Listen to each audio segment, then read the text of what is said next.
2 years ago, when my autistic daughter had trouble sleeping at night, she was a year and a half at the time, I would toss her in the car seat and drive her around. It was one of the only ways she would fall asleep soundly, and I lived with my parents in a nice neighborhood at the time. So one night, I'm driving with my girl, and she'd finally fallen asleep. It's about 9 p.m. at this point, so I'm hungry and want to let her fall into a deeper sleep so I can move her. I get some food from a drive-thru and pull over onto a side street right next to the restaurant so I can eat. I'm finishing eating and look back to check on my kid, and suddenly there's these super bright headlamps pull up right behind me, a little too close. I wave apologetically. None of my windows are tinted, and I used to drive a Jeep Compass, so the back window was big enough for them to see me. Assuming whoever it is trying to park at the house I'm currently in front of. So I pull away and start down the street, and once I'm at the end of the block and around the corner, I see the headlights again. No biggie, this is a semi-busy side street, so people cut down this way all the time. Only this person is riding my bumper like I'm not moving fast enough, and I get annoyed and change lanes to get out of their way. Almost as soon as I do, they follow. At this point, I realize that the car is the same sedan that had pulled up behind me on the last street by the restaurant. But now they're too close for me to see the make of the car, and the high beams are on, so I can't see anything behind me. I curse myself for not paying better attention to the car before. I didn't want to be a crazy paranoid person, so I took a few unnecessary side streets and drove past my neighborhood only for this person to be behind me, turn for turn, and lane change for lane change. So I panicked and called my dad. I know I should have called the police, but I was 21, and I did the first thing I could think of. He was at work, 30 minutes away. He has terrible reception and decides to call me back on the landline at his work, and is on a cell phone with the sheriff's department for our neighborhood, and they tell me to drive to the station. It's been close to 40 minutes since this person had started following me and kept riding me closer and closer. I'm running lights and swerving around at this point, just trying to catch someone's attention. So I drive to the station, and no one is freaking there. Not one car, no cruisers, no one in the department office, not even any cars in the small parking lot. And they want me to pull into the lot and wait for an officer. I'm alone, and my 1-year-old is now fussing in the back seat. And there is only one way out of the parking lot. I pass on this and drive by the station and tell my dad to tell the officer on the phone. And don't listen to him because no one's there. I see a sheriff's car at the light ahead and start to honk and flash my lights as he drives across the intersection I'm driving to. He either misses what I'm doing or ignores it altogether. It's now been a little over an hour, and the person has tapped my bumper 4 times. Eventually, I saw another sheriff's car and just laid on my horn, and think he caught on because he busted a U-turn and came back towards us. As he did, the car behind me disappeared into the mall across the street, and the officer followed. I was instructed to go back to the station and wait.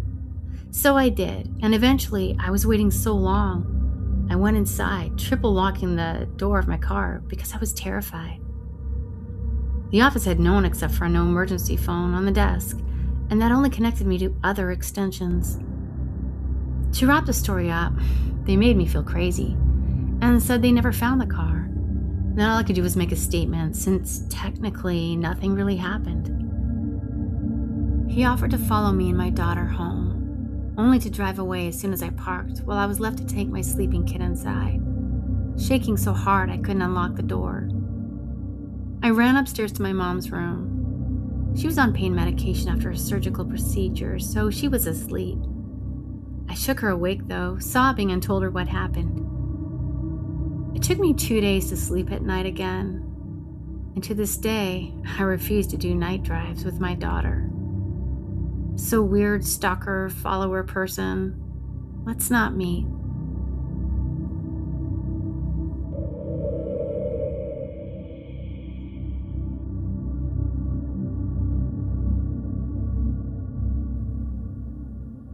So just an hour ago, I was driving a friend of mine home from the hospital. She's elderly and went into the hospital for a fall a few days ago.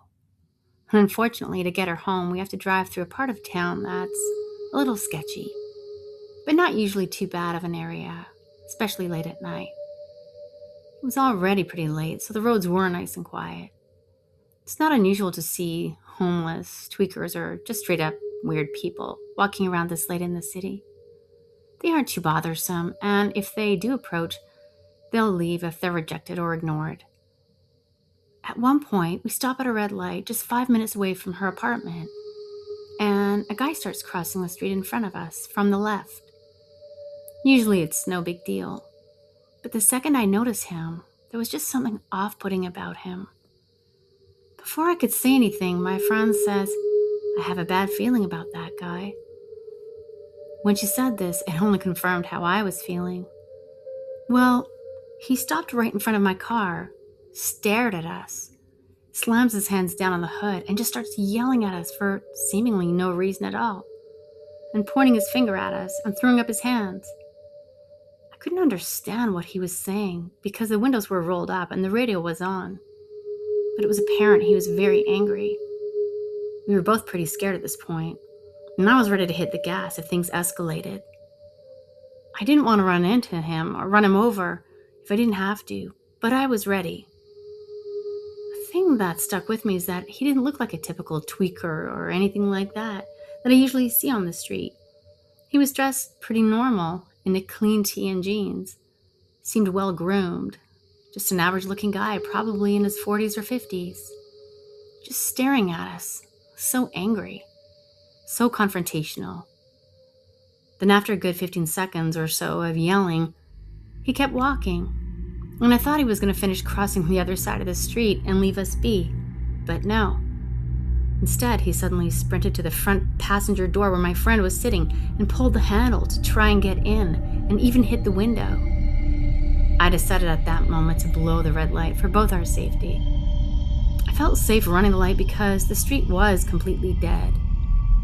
I looked in my rearview mirror after running the light and saw him sprinting after us. But of course, we were easily able to get away. We took a longer way home after that just to be safe. We were both fine, just pretty shaken up still, but safe at home.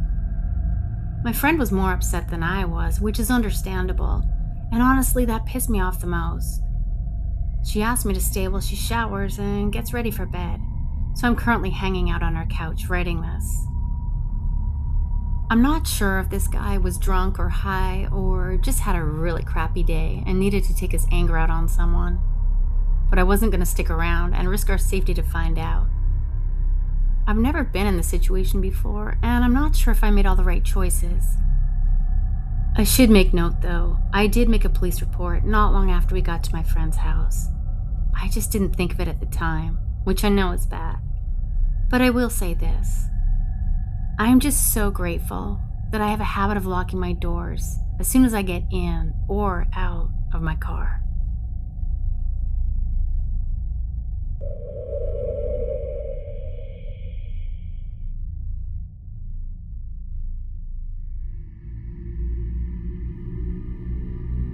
This happened a couple of months ago.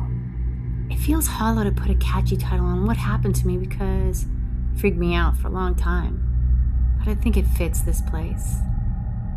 I was driving home from work at 2 a.m. I'm a nurse and I live in a small city. The roads were totally deserted and it was freezing out at night. I don't live far from work, maybe a couple of miles.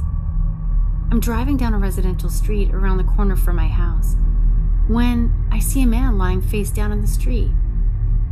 Now remember, I'm a nurse. My first thought was, okay, I've got to help this guy now, I guess. I was coming up off a long shift, and falls do happen all the time. As I slowed down the car, I suddenly realized what an idiot move that was. I'm a 100-pound woman, and I don't carry any weapons. I thought I should do something to help this guy, so I called 911 as I drove past him and slowed to a stop at the end of the block. While I was stopped at the light, I explained to the dispatcher that there was a man on the road who might need assistance. All of a sudden, I hear a loud bang bang from the driver's side window. I screamed and looked over. A man was pounding on my window and jiggling the handle of my locked car, trying to get in. I looked in the rearview mirror and saw that there was no man lying in the street anymore. Still on the phone with 911, I screamed that I am so scared to the dispatcher and floored it through the red light. I quickly told him what had happened, and even though I was right by my house, he told me to keep driving. After a few minutes, I had calmed down and he told me to loop back around. I pulled over the road from my house and stayed in the car. I was down a ways still, so not totally at my driveway yet. I didn't see the man anywhere, so I got off the phone with the dispatcher who told me he was sending a police car to cruise the area. As I gather up my things, I do a final scan of the area, and I see the man. He's walking with two other men. I hunched way down on my car until they were far down the road. Then I bolted into my house. I don't know if he had ill intent, but it freaks me the hell out that he wasn't alone. Always lock your car doors and carry mace.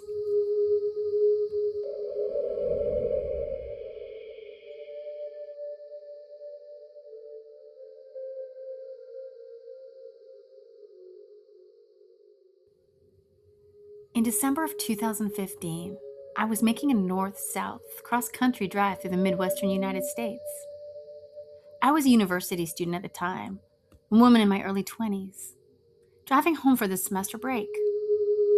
I was driving south through Kentucky on the I-65 around 11:30 p.m., still about an hour away from the city where I was going to stop for the night. There were no other cars on the road at all. I had not seen any for a while. That part of I-65 was a 6-lane divided highway, 3 lanes for each direction, in the area of South Mammoth Cave National Park, and just northeast of Bowling Green, Kentucky. I was changing the music on my phone when I noticed an 18-wheeler coming up behind me in the rearview mirror. I stopped what I was doing, clicked off the phone, and waited for the truck to pass. The truck got right even with my car, and instead of completing the pass, he matched my speed and stayed beside me. Then, the driver turned on a spotlight on the side of his truck, which shone directly down into the car and on my face.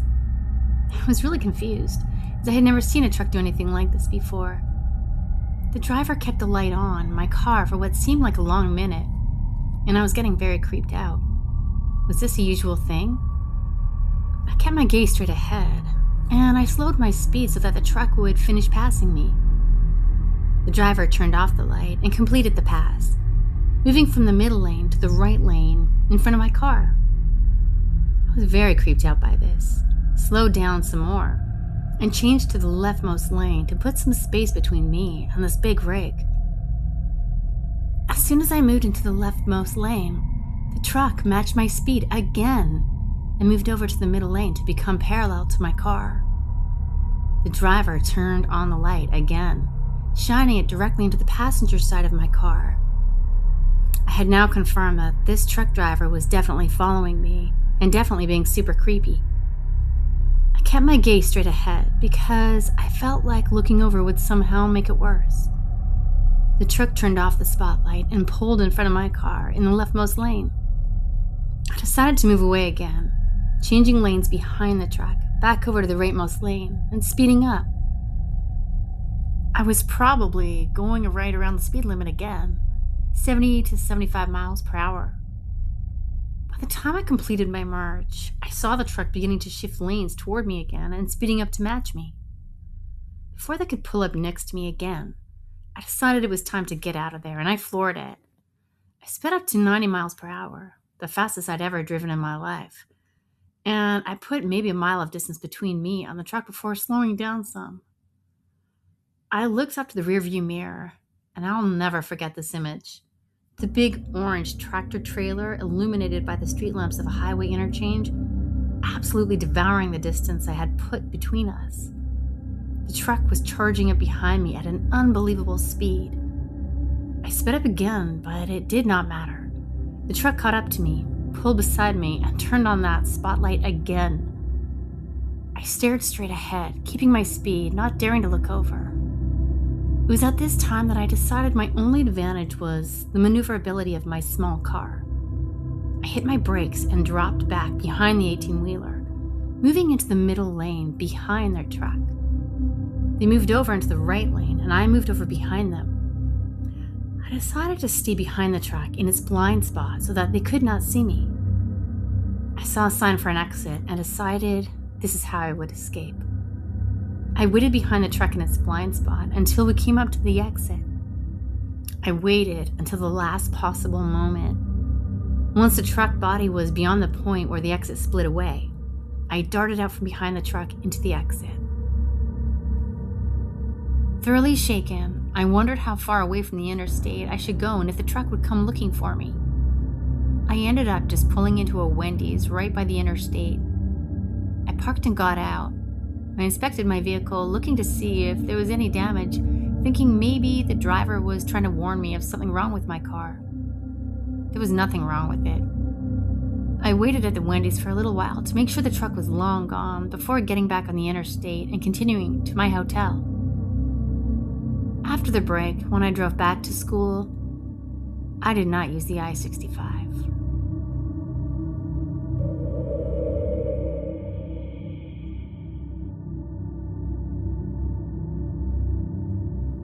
This happened to me the other night and spooked me pretty good, especially with everything that's going on right now.